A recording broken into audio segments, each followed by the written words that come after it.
So we are going to be looking at a scenario where civilization starts over. In the last episode, we saw a lot of tensions building inside of Europe and all around the world. For example, over here, the red team kicked the lime team out of their alliance because they were beefing, and the lime team went ahead and joined up with the Iberian team, and these two now have troops on their border, whom were once allies. I'm pretty sure we also saw the new Square Alliance. If you guys enjoy these videos, make sure to like and subscribe, and let's get into episode 17.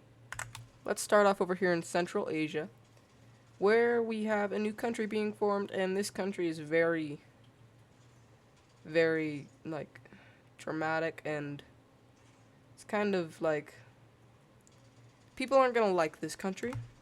So all the Central Asia country is gonna get, like I was saying, all of this Central Asian part is gonna get claimed by a single country. They're gonna be like, this is my land, and no one can touch it. The rest of Asia is gonna look at each other like, what? Are you being serious?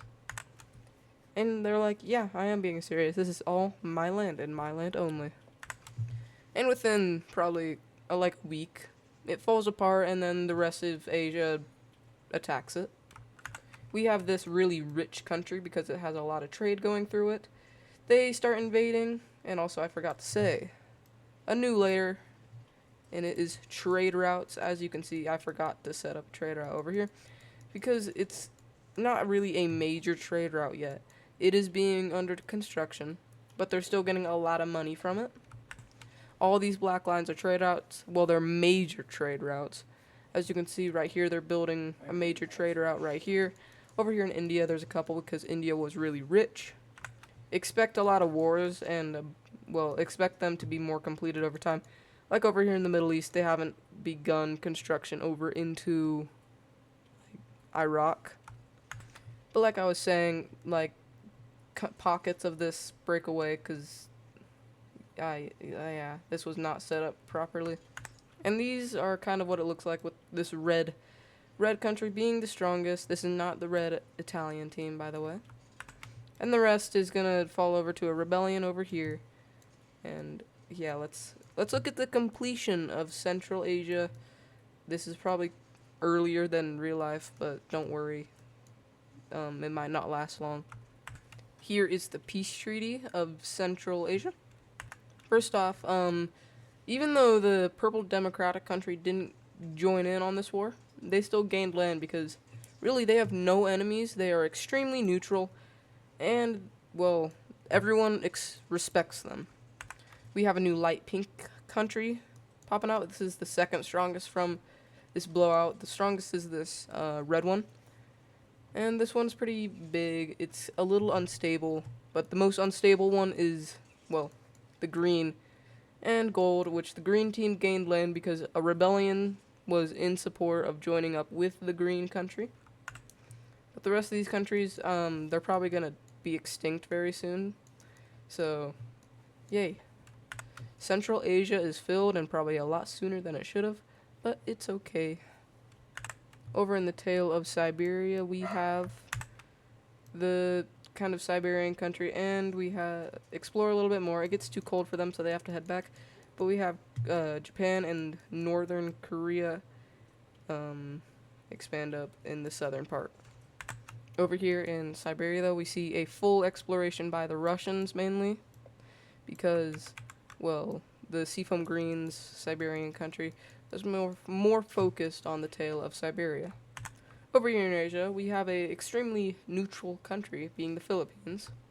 We have them beginning to get invaded by Indonesia because, the Indonesians, they were gonna discover Australia, but they were kind of stupid and went around it instead.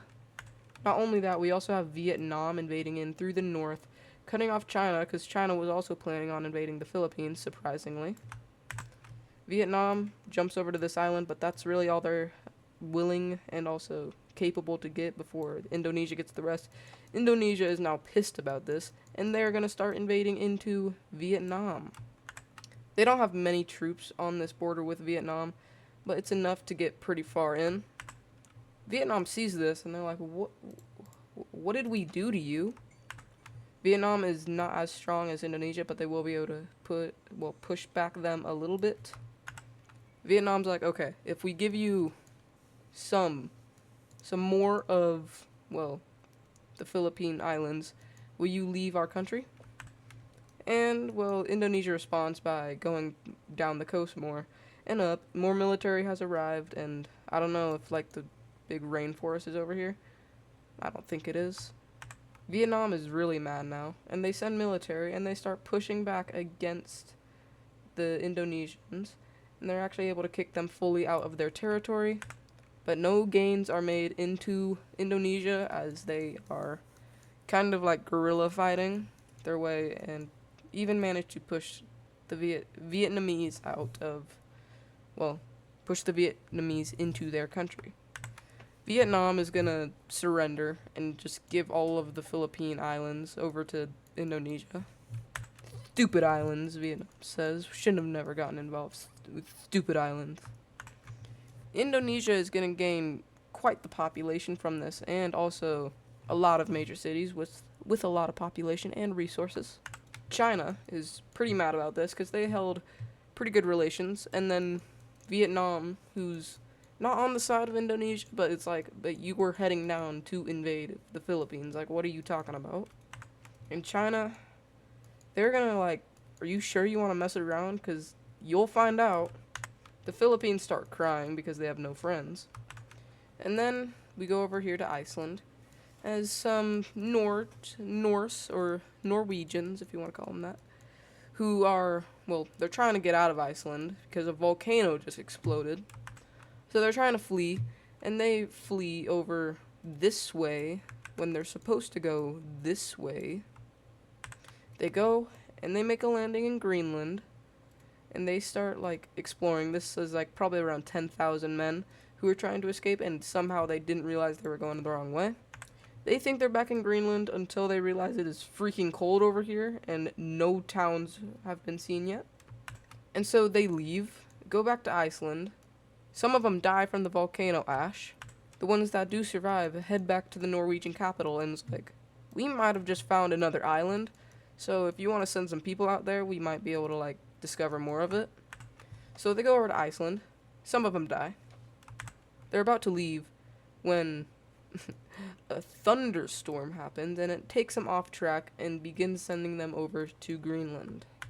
They land, and they find, well, a couple shelters that the people who arrived here first built to, like, just survive in. And then they realize those people weren't lying. There was indeed a island over here, but the question is, how big is it? But the thing is, some stuff is about to happen in Europe, so instead of continuing to explore Greenland, they head back, and, well, the Norse are building up their military. Because although they're not in an alliance, unlike the rest of Europe, they have some ideas, and those ideas are kind of taking over their mind, and they really want some, well, Baltic coastline access. And so they might be building up some military bases in Denmark, and they might be planning something. If we go down over here to Romania, Romania is kind of like our Austria-Hungary, but it's not as, well, there's a bunch of different people in this that kind of don't want to be in it anymore. But they're like, but no, you cannot leave. Like, come on, you stupid. And so, and uprisings are gonna happen. And if you can tell what this color means, you might be able to, if you go back, you might be able to remember what this color is. Pretty big uprisings pop up. And they even go into Russia, and Russia's like, what are you doing? Uprisings are brutally suppressed. And, people in the Romanian country are gonna get pissed because, the people who rebelled might be dead. They're saying you killed your own people. And Romania's like, but they didn't say that they were us, so we had the right. And now, people inside of Romania are planning something with, because as you can see, not on the same alliance, and if, well, these guys pickle them too much, then they could become a real pickle. So, they're not gonna uprise yet. But just know, Romania might fall apart soon. And, these two are really mad that Lime left, and they're really mad at the red team for kicking Lime out. So much the fact that, well, this, like, Austrian country is about to leave the alliance. But Italy's like, don't. If you don't, I'll pay you a bunch of money. And, well, money is money, so they're gonna stay. But that might have just been the worst idea for them because, episode, let's just say 18 may be a big one. We gotta get our daily Sri Lanka update in, as we see these two who don't like each other but are working together to start invading into this pink Sri Lanka country. And although Sri Lanka is strong, this pink one, it's not strong enough to take on them both, and very soon when the capital is captured, yeah, this country's gonna implode. As you can see, a new yellow Sri Lanka country pops up, as well as a beautiful orange one. And here is your new Sri Lanka. We have, well, 2 new countries, and now this blue country is the strongest, and I even forgot to give this red team their land, and this is the new Sri Lanka. And that is going to do it for this episode. If my mic sounded different is because I am using a new mic. If you guys like it, make sure to tell me, because it's going to be the new mic, so you're going to have to like it. Episode 18 will be a big one. I'm not going to say if it's the war, but it very well could be. I'm surprised I got this video out tonight. Expect episode 18 to be released, I don't know, around 4 p.m. tomorrow. And I will see you guys in another video. Make sure to like and subscribe, and I will see you later. Goodbye.